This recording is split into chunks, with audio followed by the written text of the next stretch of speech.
बहुत बड़ा भाग्य है जो संत मत सत्संग में बैठे हुए हैं और संत महात्मा के मुखारविंद से कल्याणकारी वचनों को श्रवण कर रहे हैं। अभी हम लोगों ने रामचरितमानस सारसठी का प्रथम सोपान बालकांड से पाठ श्रवण किया कि राम नाम मणि दीप धरु जी हदे हरिद्वार तुलसी भीतर बारऊ जौ चासी उजियार। तुलसीदास जी महाराज कहते हैं कि अगर अंदर और बाहर अगर प्रकाश चाहते हो तो राम नाम मणि दीप धरु। परमात्मा का जो नाम है वो क्या है? वो मणि है। और जैसे हम लोग दीपावली में दिया रखते हैं ना देवरी पर, तो अंदर भी प्रकाश होता है और बाहर भी प्रकाश होता है। कहते उसी प्रकार भगवान नाम का स्मरण करने से अंदर और बाहर दोनों प्रकाश। तो यहाँ राम नाम का मतलब है कि एक तो पहले है संतों ने कहा कि जो गुरु मंत्र बता दिए हैं उस नाम को जपते रहना चाहिए। उठते बैठते खाते पीते सोते अहिर्निश जप करते रहना चाहिए। जप करने से क्या होगा? तुलसीदास जी महाराज ने लिखा, मंत्र परम लघु जासु बस विधि हरिहर सुर सर्व महामत गजराज कहाँ बसकर अंकुश खर। कहते हैं मंत्र छोटा होना चाहिए और जितना छोटा होता है उतना ही प्रभावशाली होता है। मंत्र परम लघु, उस मंत्र के प्रभाव में कौन कौन आ जाते हैं? कहते हैं मंत्र परम लघु जासु बस विधि हरि हर सुर सर्व ब्रह्मा विष्णु महेश और जितने 33 करोड़ देवता हैं सब आपके बस में हो जाएगा। तो आपके मन में हो सकता है कि किसी ने मंत्र का जप किया है और जो देवता बस में हो गया हो। दुर्वासा ऋषि ने माँ कुंती को मंत्र बता दिए थे और उस मंत्र को जप करके सिद्ध कर ली थी और जिस देवता का आवाहन वह करना चाहती थी वो देवता आ जाते थे। पांडु ने किसी तपस्वी ने हिरण्य का शरीर धारण करके अपने उनकी पत्नी भी हिरणी बन गई और आपस में प्रेम कर रहे थे। उसी अवस्था में पांडु ने बाण मार दिया। तो ऋषि थे उस वेश में, अपने वेश में आ गए और पांडु को भी श्राप दिया कि तुम भी पत्नी का संग करोगे तुम्हारा माथा फट जाएगा। तो घर से वैराग्य हो गया। कुंती और माद्री को लेकर के तपस्या करने गए जंगल। ऋषि लोग यज्ञ कर रहे थे स्वर्ग जाने की कामना से। तो पांडु कहते मैं भी स्वर्ग जाऊंगा। ऋषियों ने कहा तुम स्वर्ग के अधिकारी नहीं हो। कहा क्यों? कहा जो गृहस्था आश्रम में प्रवेश करते हैं जिसको संतान नहीं है वो स्वर्ग के अधिकारी नहीं है। तो पांडु चिंतित रहने लगे। तो पांडु के जो पत्नी थी कुंती कहती है कि पतिदेव आपकी आज्ञा हो तो देवताओं के द्वारा मैं पुत्र प्राप्त कर सकती हूँ। तो पांडु ने कहा ठीक है ऐसी बात है तुम धर्मराज का आह्वान करो। तो माँ कुंती ने धर्मराज का आह्वान किया। उसी से युधिष्ठिर जी महाराज का जन्म हुआ। दूसरी बार कहा अब की बार पवन देव का आह्वान करो। तो माँ कुंती ने पवन देव का आह्वान किया। उसी से भीमसेन का जन्म हुआ। तीसरी बार कहा आपकी बार तुम देवताओं का जो राजा इंद्र है उसका आह्वान करो। तो इंद्र का आह्वान किया। उसी के द्वारा अर्जुन का जन्म हुआ। और दूसरी जो पत्नी माद्री थी उन्होंने कहा मेरे सौत को तो 3 पुत्र है, हमको तो एक भी नहीं है। तो पांडु ने कहा इसके लिए भी मंत्र पढ़ो। तो कुंती कहती है माद्री से तुम जिस देवता को बुलाना चाहती हो मन में उसका स्मरण करो, मैं तुम्हारे लिए मंत्र पढ़ती हूँ। तो उन्होंने दो देवता का इकट्ठे आवाहन करती है, मनि मन जप करती है, उसके लिए मंत्र पढ़ा गया। तो दोनों अश्विनी कुमार के द्वारा माद्री को भी दो पुत्र हुआ, नकुल और सहदेव।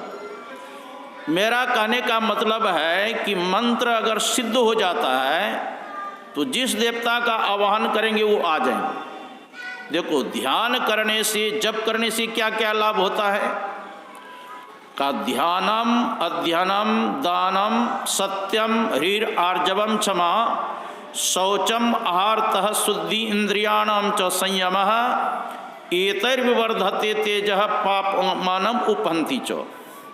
ध्यान करने से, सत्य बोलने से, दान करने से, स्वाध्याय करने से, लज्जा करने से, इंद्रियों का संयम करने से, इंद्रियों का संयम करने से और बाहर भीतर से पवित्र रहने से, इससे क्या लाभ होगा?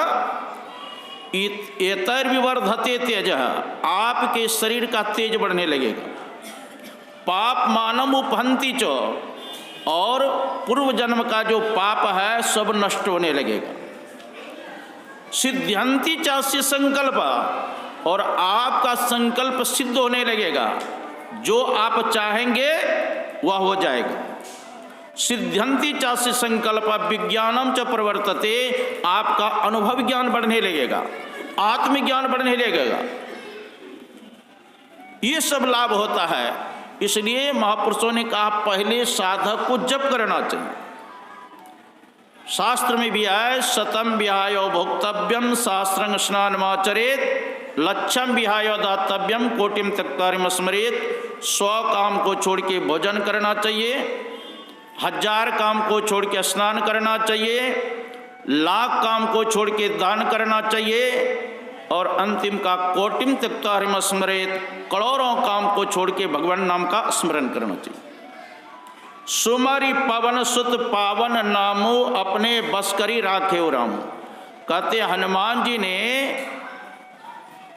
मंत्र को जप करके वो भगवान को अपने बस में कर लिए। सुमरि पवन सुत पावन नामो अपने बस करी राखे रामो। भगवान श्री राम और माँ सीता सिंहासन पर बैठे हुए थे और हनुमान जी खड़े थे। एक बार सीता जी अपने गले से माला निकाल के हनुमान जी को दे दिए खुशी में। हनुमान जी क्या करते हैं, उस माला के दाना तोड़ के दांत से काटते थे और देखते जाते थे, फेंकते जाते थे। तो किसी ने कहा हनुमान जी से, इतनी कीमती माला दी गई है, आप दांत से काट के फेंकते क्यों है?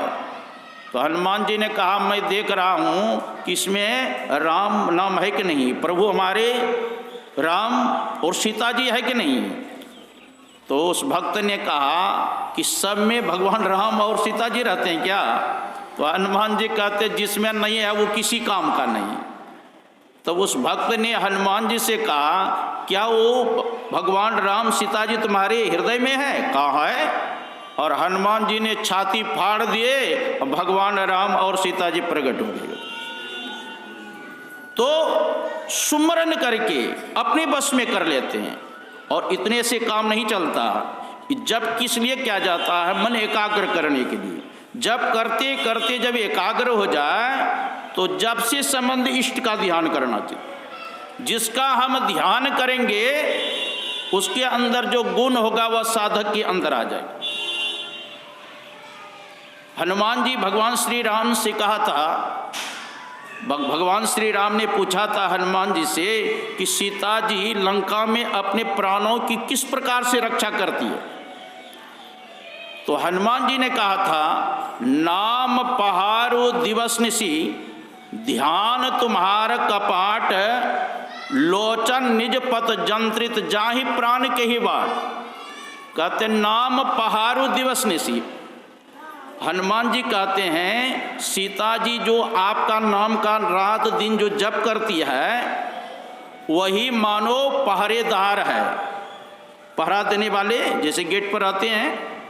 नाम पहारो दिवस निशी, कहते हैं आपका जो नाम का जप करना है, यही दो मतलब दिन रात पहरा देने वाले हैं। नाम पहारो दिवस निशी, ध्यान तुम्हार कपाट। और प्रभु आपका जो ध्यान करती है सीता जी, मानो वही कपाट है, केवाड़ी लगा हुआ है। नाम पहारो दिवस निशी, ध्यान तुम्हार कपाट। अलोचन निज पद जंत्रित, जाहि प्राण के ही बाट। और आपका दर्शन का जो जिज्ञासा है, वही मानो पैर में जंजीर बंधा हुआ है। मान लिया जाए कोई व्यक्ति घर के अंदर हो, अक्के फाटक भी लगा हो, अब पैर में जंजीर बांध दे, अब पहरेदार हो तो भाग सकता है क्या?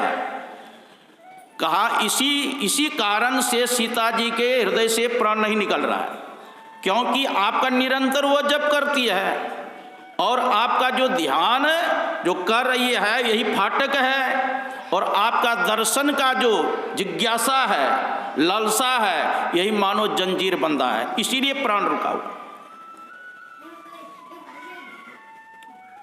त्रिजटा आके सीता जी से कहती है कि बार बार रावण के गला कटने पर भी रावण का गला जुट जाता है। तो सीता जी ने कहा कारण का कारण सुनिए। यही के हृदय बस जानकी उर्मम बास है, मम उदर भुवन अनेक लागत बान सब कर नाश है। यही के हृदय बस जानकी। रावण निरंतर सीता जी का ही ध्यान करते थे, का इसलिए तुम रावण के हृदय में बैठी हो। यही के हृदय बस जानकी मतलब सीता जी। यही के हृदय बस जानकी उर्मम बास है। और सीता जी निरंतर किस मंत्र की जप करती थी? राम राम मंत्र का। तो कहा सीता जी तुम्हारे हृदय में भगवान श्री राम बैठे हैं, और भगवान श्री राम के हृदय में पूरे विश्व ब्रह्मांड के जीव बैठे हुए हैं। अगर भगवान श्री राम रावण का वध करते हैं, उसके हृदय में तुम बैठी हो, तुम्हारा नाश हो जाएगा। तुम्हारे हृदय में भगवान श्री राम बैठे हैं, उनका नाश हो जाएगा। और भगवान श्री राम के हृदय में पूरे विश्व ब्रह्मांड के जीव बैठे हुए हैं, सबका नाश हो जाएगा, महाप्रलय हो जाएगा। तब सीता जी पूछती है त्रिजटा से, योगिनी थी त्रिजटा, भीषण की पुत्री थी, कहा आखिर मरेगा रावण कैसे? कहा काटत सिर होई है विकल, छूट जाहि तब ध्यान, तब रावण हृदय मह मारहि राम सुजान। का बार बार उसका गला काटेंगे और रावण व्याकुल होकर के तुम्हारा ध्यान करना छोड़ देंगे, और तब वो रावण मारा जाएगा। कहने का मतलब ये है, जब तक ध्यान करते रहते तो रावण भी नहीं मारे जाते।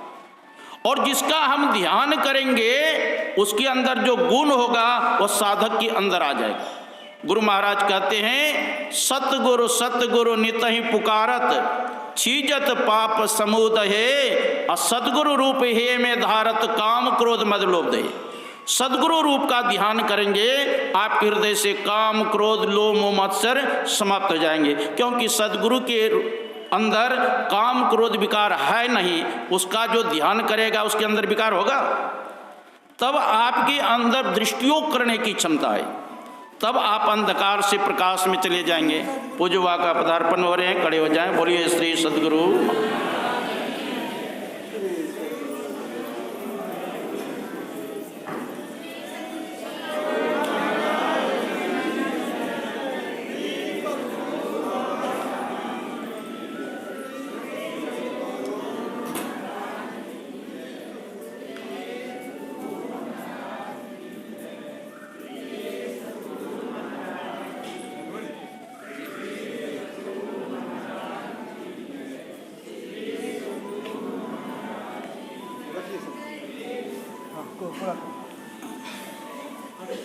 बोलिए प्रेम से श्री सद्गुरु महाराज। आप लोग बैठ जाएं शीघ्र अपने अपने स्थान पर।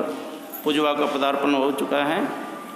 तो मैं कह रहा था कि जिसका हम ध्यान करेंगे उसके अंदर जो गुण होगा वो आपके अंदर आ जाएगा, तब दृष्टि योग करने की क्षमता आएगी। भगवान शंकर शिव संगीता में कहते हैं, शिरः कपाले रुद्राक्षम विभ्रम चिंतयद यदा तदा ज्योति प्रकाश स्यात् विद्युत पुंजस्म प्रवाह एतत् चिंतेन मात्रेण पापानां संचयो भवेत् दुराचारो भी पुरुषो लभते परमपदम्। सिर कहते हैं मस्तक को, जिसको हम लोग कपाल कहते हैं, संस्कृत में उसी को कपाल कहते हैं। रुद्र कहते हैं भगवान शंकर को। अक्ष मना होता है आँख, कहते दोनों आँख के मध्य में विवर बना है, रास्ता है सहरग में दिलवर पे जाने के लिए, परमात्मा के पास जाने के लिए वो सहरग में सुषमना में रास्ता है। कहते उस अज्ञा कमल का जो साधक यद यदा बार बार चिंतन करते हैं तो क्या होगा, विद्युत पुंजस्म प्रवाह, बिजली के समूह के समान साधक के अंदर प्रकाश होता है। तमसोर माँ ज्योतिर्गमय, वो अंधकार से प्रकाश में चले जाएंगे। यद यदा कहते बार बार वहाँ चिंतन करने से पापानां संचयो भवेत्, जो पूर्व जन्म का पाप है वह भी नष्ट हो जाएगा। कहते दुराचारो भी पुरुषो लभते परमं पदम, कहते इस अज्ञा कमल का ध्यान अगर दुराचारी भी करे तो वो परम पद के अधिकारी हो जाते हैं। वही प्रकाश में भी शब्द हो रहा है, बिंद में तहा नाद बोले रैन दिवस सुहावनो, बिंदु के मध्य में वो नाद हो रहा है, शब्द हो रहा है, अनहद शब्द हमारे अंदर हो रहा है। उस अनहद शब्द में जो सार शब्द को पकड़ लेते हैं, उसी सार शब्द को यहाँ राम नाम भी कहते हैं, उसको वाहे गुरु भी कहते हैं, ओम भी कहते हैं, स्फोट भी कहते हैं, उद्गीत भी कहते हैं और उल्टा नाम भी कहते हैं। उस शब्द को जो साधक पकड़ लेते हैं वो परमात्मा के पास चले जाते हैं, आवागमन का चक्र समाप्त हो जाता है। ये आप लोगों सेवा में थोड़ा सा कहा। अब स्वामी सत्य प्रकाश वाक्य मुखारविंद सुने। श्री